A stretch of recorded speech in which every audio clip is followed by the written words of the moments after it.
Hello everybody, my name is Lucia and I'm the founder of paintingdreamscapes.com, and I'm on a mission to help you get more people to see, love and buy your art. Now today I want to talk to you about something that kind of takes me off, and it's the whole starving artist concept. Now, I bet you're pretty familiar with the starving artist concept, and it basically means that if you become an artist or you pursue art as a career, you're doomed to starve and be poor all of your life. Basically, it's the belief that artists can't make good money or make a living from their art and they're just going to starve, and it couldn't be further from the truth. I was actually talking to a friend of mine the other day about this exactly, and I was like, it's time that artists let go of the starving artist mentality, because it's just keeping them from actually making a living from their art. And as I was saying that, I started noticing doubts and the limiting beliefs started creeping up on me as well.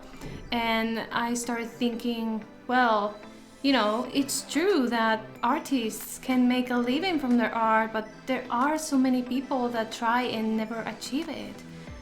And just as I was finishing that thought on my mind, I was like, hold it right there, Adele. Why are you only questioning the success rate of artists?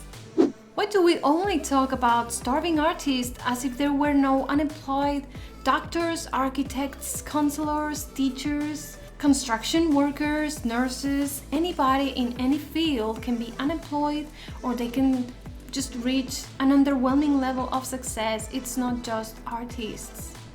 How many people are there that went the safe route, spent a fortune to go to college and get a higher education, and did all the right things and still didn't succeed? How many people are there that couldn't find a job in their field? Or worse, they got it and they felt so miserable that they quit. I, for one, went the safe route and I tried to get a job in my field as a biologist. But do you know what happened when I tried to find a job in my field? There were none. I couldn't find a job in my field, so I decided to give myself permission to pursue art as a career and try to make it work. If I couldn't find a job in my field, I might as well try to make it as an artist. I'm going to starve anyway, so I might as well just try doing what I love. And that's what I did. Now, I won't lie, in the first 6 months probably, I struggled a lot because I didn't know anything about marketing myself as an artist. Honestly, I went to college to learn biology and how to be a biologist. I didn't go to college to learn marketing, so when it came time for me to start marketing myself and getting my offers out there, well, the digital cricket core was expected because I didn't know how to get myself out there and convince people to buy from me. But I didn't let that stop me. I started learning how to better market myself, how to get more people to see, love and buy my art and give them the confidence they needed to buy from me, and how to further scale my business to expand into other income streams that I could start using so that I wouldn't rely so much on always doing commissions. And by the way, I have a video that I'm going to link right there for you if you need more tips on how to get more art commissions. Just let me also remind you to like this video if you're getting value out of it, and subscribe for more content like this. After those 6 months of struggling, trialing and erroring my way through everything, I started learning how to market myself, get my commissions out there, start venturing into other income streams like selling prints, selling other digital resources, even courses for artists. What I couldn't do with a real degree and a real job, I was able to do with my art. So I went from being a starving biologist to being a thriving artist. And now I get to make a living from the comfort of my home, and even in the middle of this horrible pandemic that we've been going through. And I've seen friends of mine being laid off left and right, and even forced to go to work in unsafe conditions. And honestly, I couldn't be happier that I get to do what I do from my house in my own terms, and it pays my bills. And I'm not starving. I wasn't doomed to starve like everybody else told me I would. So why are we feeding, up and coming artists this BS that they will not be able to make good money from their art? I know artists that are making big bucks, over like 5 figures per month. For the most part, like normal day jobs don't pay that well, and you're not doing what you love, and you're there for 8 hours a day, and then when you get home you're just so tired that even thinking of your art feels like, no. So let's stop that. And if you're an artist, stop thinking that you're going to starve. You're not. If you do things right, you're going to succeed, and you're going to start making a living doing something that totally fulfills you and that makes a positive impact on the world.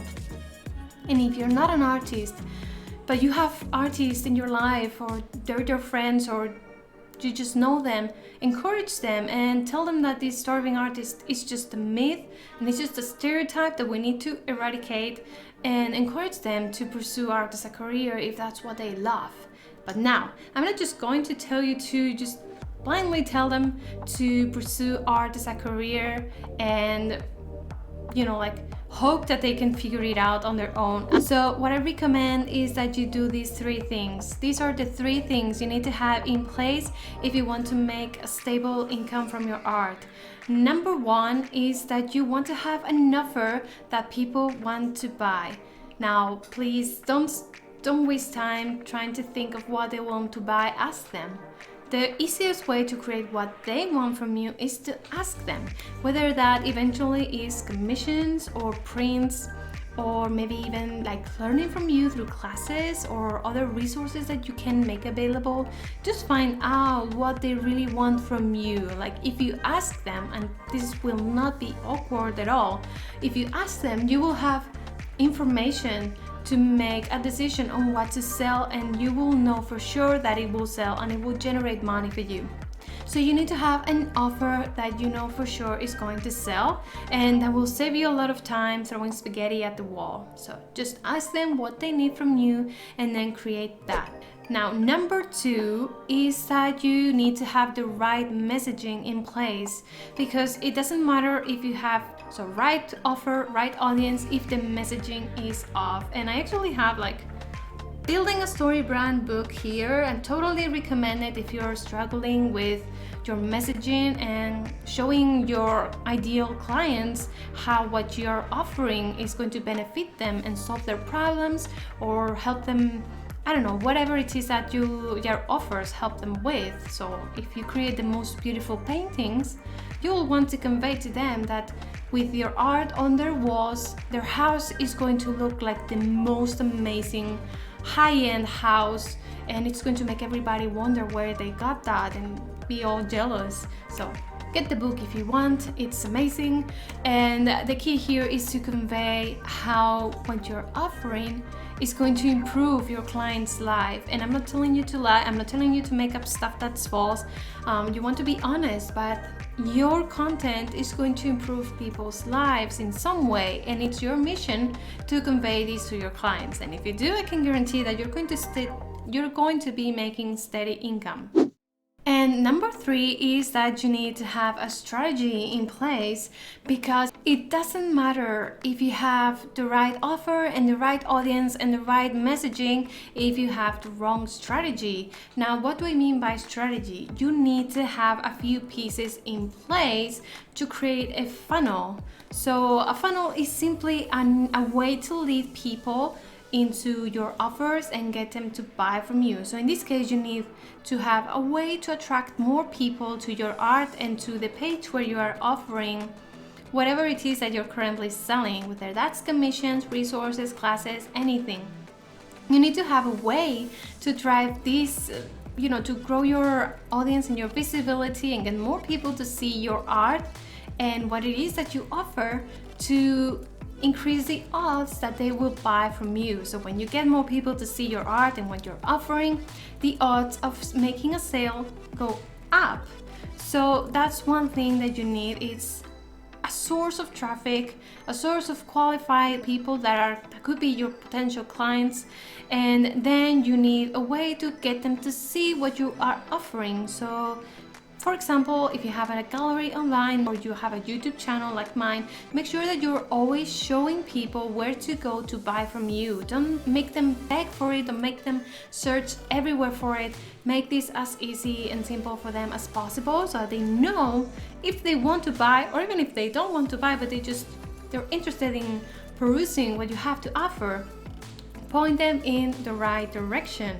And you then want to make sure that the buying process is as smooth as possible without having any friction. So don't make it hard for them to buy from you. Make it as easy and as a no-brainer as possible. Avoid extra steps. Don't request information that's unnecessary. Make the buying process super simple and easy, and I can guarantee you will have clients coming in, buying from you, and leaving you stellar reviews. And talking about stellar reviews, that's something else you want to have. That is that when you work with a client and they are happy with their experience with you, be sure to reach out and ask them for a testimonial. So a few sentences about what it was like to work with you and whether they would recommend others to do the same. Having these testimonials or social proof is key to convince other clients to also invest in you. Just like when you go to Amazon or any other platform online, the first thing you do before buying something is looking at the reviews. So having reviews of what it was like to work with you is going to help you massively. So keep that in mind and get those testimonials. Now, if you do all of these things that I just said, I can guarantee that you're going to be making a living from your art without issues. And honestly, you're going to think the way I do that the starving artist myth is just that. It's just a myth, a stereotype, and we need to get rid of it everywhere we can. So with that said, I hope you found this video useful. And if you are an artist, I hope this helps you and encourages you to pursue art as a career. And if you're not an artist, but you have friends or other people in your life that are artists, please share this video with them, because it's going to help them and encourage them to also pursue art as a career and not give up just because the world is so focused on the success rate of artists and ignoring the success rate of other fields. So share it with them and encourage them to continue pursuing what they love, because Jim Carrey's father said it best: you can fail at what you don't love, so you might as well try at what you do love. So I hope that this inspires you. Let's encourage more artists to follow their dreams and their goals of being full-time artists and making a living from what they truly love and doing what truly fulfills them inside. Alright, so I hope you found this useful. If you have any questions or any comments, leave them in the comments below and I will get back to you ASAP. And I will see you in the very next video.